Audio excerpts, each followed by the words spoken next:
Perhatikan di sini adik-adik sudah ada contoh soalnya, yaitu negatif 5 ditambah 5, negatif 9 ditambah 4, 9 ditambah negatif 6, kemudian negatif 4 ditambah negatif 3. Kita akan mulai dengan cara yang pertama. Adik-adik perhatikan contoh yang pertama ya. Di sini negatif 5 berarti di sini adalah bilangan negatif. Dan kemudian ini ditambah 5. 5 di sini adalah bilangan positif.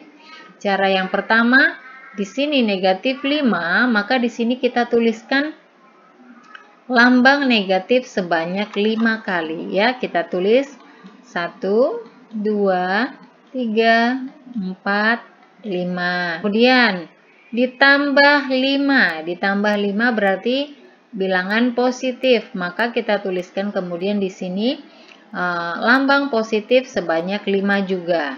1, 2, 3, 4, dan 5. Nah, cara yang selanjutnya adalah kita silang antara negatif dan positif, atau kita kurangkan ya, kita kurangkan dengan cara disilang. Kita silang yang pertama, kemudian kedua, ketiga, keempat, dan kelima. Perhatikan di sini selanjutnya tidak ada lagi yang tersisa lambang positif ataupun lambang negatif. Ini berarti hasilnya adalah 0. Oke, kita ke soal yang kedua. Negatif 9 ditambah 4. Perhatikan yang di awal negatif 9, maka akan kita tuliskan lambang negatif sebanyak 9 kali.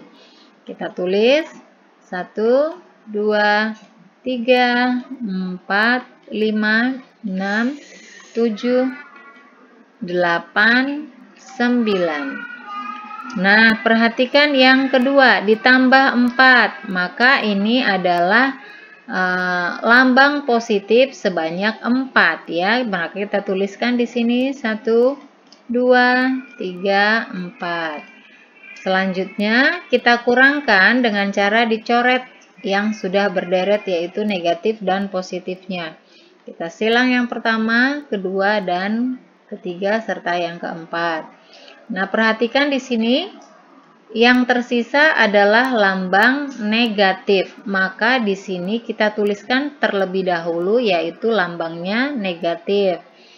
Kemudian kita hitung ada berapa negatifnya, 1, 2, 3, 4, dan 5.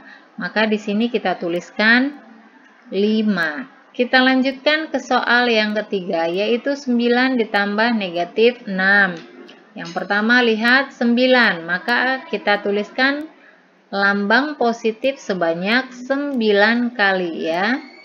Sebanyak 9. 5, 6, 7, 8, 9. Oke, selanjutnya ditambah negatif 6. Maka yang kita lihat ininya saja. Negatif 6. Berarti akan kita tulis lambang negatif sebanyak 6 kali. 4, 5, dan 6. Sama seperti tadi, kita kurangkan dengan cara disilang satu per satu ya. Kita silang satu per satu yang berpasang-pasangan. Sudah selesai. Perhatikan di sini lambang yang tersisa adalah positif. Maka di sini berarti jawabannya adalah positif. Karena jawabannya positif, maka di sini kita tidak perlu menuliskan lambang positif ya. Nah, kita hanya perlu menghitung ada berapa positifnya. 1, 2, 3. Maka di sini jawabannya adalah 3. Contoh yang berikutnya yaitu negatif 4 ditambah negatif 3. Negatif 4, maka kita akan tuliskan lambang negatif sebanyak 4 kali. Di sini sudah 4. Kemudian ditambah negatif 3, yang kita lihat adalah yang dikurung, yaitu negatif 3. Negatif 3 berarti kita akan tuliskan lambang negatif lagi sebanyak 3. 2, 3. Sekarang adik-adik perhatikan lambangnya di sini semua negatif, tidak ada yang positif, maka tidak perlu kita kurangkan dengan cara disilang. Berarti di sini jawabannya adalah negatif. Kita hitung negatifnya ada berapa? 1, 2, 3, 4, 5, 6, 7. Hasilnya menjadi negatif 7. Baiklah adik-adik, dari cara yang pertama ini kita bisa mengambil kesimpulan untuk kita jadikan sebagai kata kunci untuk mengerjakan cara yang kedua.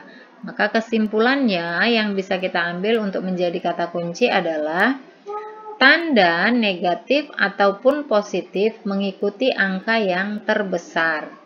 Kita bisa lihat di sini tadi negatif 9 ditambah 4. Perhatikan di sini angka terbesar adalah negatif 9. Maka tandanya di sini mengikuti negatif. Kemudian yang di sini 9 ditambah negatif 6. Di sini kita perhatikan tanda yang terbesarnya adalah positif. Sehingga hasilnya atau jawabannya juga positif. Kemudian kurangkan bilangan terbesar dan terkecil. Setelah tadi kita menemukan tandanya, maka kita kurangkan bilangan terbesar dengan yang terkecil. Nah, tadi tinggal dikurangkan 9 dikurang 4, hasilnya 5. Nah, kemudian yang ini juga sama tadi. Setelah kita temukan tandanya positif, maka kita kurangkan 9 dikurang 6, hasilnya 3. Nah, untuk yang ini, yang selanjutnya ini masuk ke kata kunci yang ketiga. Jika tandanya sama, maka dijumlahkan. Di sini tandanya sama-sama negatif, maka di sini kita tuliskan negatif. Kemudian kita jumlahkan 4 ditambah 3 sama dengan 7. Maka hasilnya tadi menjadi negatif 7. Itulah cara yang pertama. Nah, sekarang kita akan lanjutkan ke cara yang kedua.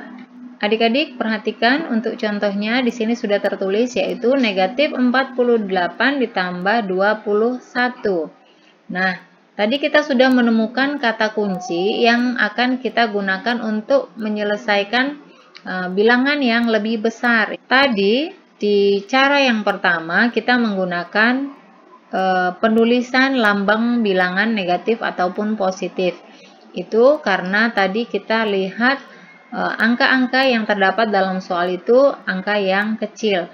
Bagaimana jika kita menemukan angka-angka yang besar yang bisa mungkin sampai ratusan atau bahkan ribuan? Itu akan memakan waktu. Maka kita menggunakan kata kunci ini. Kita mulai ya, kita perhatikan. Kita masuk ke kata kunci yang pertama. Tanda positif ataupun negatif mengikuti angka terbesar.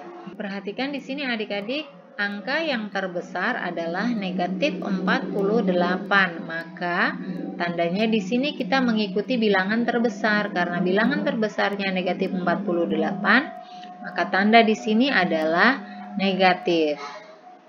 Kemudian kita masuk ke kata kunci yang kedua, kurangkan bilangan terbesar dan terkecil. Maka selanjutnya kita kurangkan 48 dikurang 21. Hasilnya adalah 27. Soal yang kedua, 96 ditambah negatif 32. Kita ikuti di sini tanda negatif atau positifnya mengikuti angka terbesar. Angka yang terbesar adalah 96. Maka 96 ini adalah bilangan positif sehingga di sini adalah positif. Nah, jika angka terbesarnya positif, adik-adik tidak perlu menuliskan lambang positif. Nah, kemudian kurangkan bilangan terbesar dengan yang terkecil. Kita kurangkan 96 dikurang dengan 32. Hasilnya adalah 64. Masuk ke contoh yang ketiga. Negatif 65 ditambah negatif 32. Ini sama-sama negatif ya. Maka kita masuk ke kunci yang ketiga. Jika tandanya sama, maka dijumlahkan. Karena ini sama-sama negatif, otomatis di sini jawabannya adalah negatif. Kemudian jika tandanya sama dijumlahkan, maka kita jumlahkan 65 ditambah dengan 32. Hasilnya adalah 97. Kita masuk ke contoh yang keempat, yaitu 57 adalah angka yang terbesarnya. Maka di sini lambangnya adalah positif. Tidak perlu kita tulis. Kemudian kurangkan bilangan terbesar dan terkecil. Maka kita kurangkan 57 dikurang dengan 14. Hasilnya adalah 43. Soal yang kelima, 34 dikurang negatif 74. Nah, ini berbeda dengan soal yang sebelumnya. Di sini kita lihat ada negatif dan negatif. Nah, adik-adik perlu ingat, jika lambang negatif bertemu dengan negatif, maka itu berubah menjadi positif ya. Maka untuk penyelesaiannya kita pindahkan 34-nya terlebih dahulu. 34, kemudian ini tadi negatif ketemu negatif berubah menjadi positif, maka di sini menjadi tambah. Kemudian 74-nya kita pindahkan. Nah, sekarang menjadi 34 ditambah 74. Ini sama-sama bilangan positif. Tadi jika tandanya sama, maka dijumlahkan. Ini sama-sama positif, maka kita jumlahkan. 34 ditambah 74 sama dengan 108. Soal yang kelima. Negatif 25 dikurang negatif 21. Sama seperti contoh yang pertama. Di sini negatif ketemu dengan negatif, maka akan berubah menjadi positif. Kemudian kita pindahkan untuk penyelesaian. Nah, di sini negatif 25. Harus kita pindahkan negatif 25 ya. Kita pindahkan negatif 25, kemudian di sini tambah, maka di sini menjadi tambah. Selanjutnya 21-nya kita pindahkan. Sama dengan sekarang menjadi negatif 25 ditambah 21. Kita masuk ke kata kunci kembali. Tanda positif atau negatif mengikuti angka terbesar. Adik-adik perhatikan di sini angka yang terbesar adalah negatif 25. Maka di sini tandanya juga menjadi negatif. Kemudian kurangkan bilangan terbesar dan terkecil. Maka kita kurangkan 25 dikurang 21. Hasilnya menjadi negatif 4. Nah, itulah tadi cara menghitung penjumlahan bilangan bulat. Untuk menyelesaikan penjumlahan bilangan bulat, adik-adik tidak perlu kesulitan lagi. Hanya perlu mengingat kata kunci ini tadi ya, yaitu tanda negatif atau positif mengikuti angka terbesar. Sesudah itu, kurangkan bilangan terbesar dan terkecil. Kemudian, jika tandanya sama, maka dijumlahkan. Ini bisa menjadi dasar buat adik-adik dalam menyelesaikan soal penjumlahan maupun nantinya pengurangan bilangan bulat.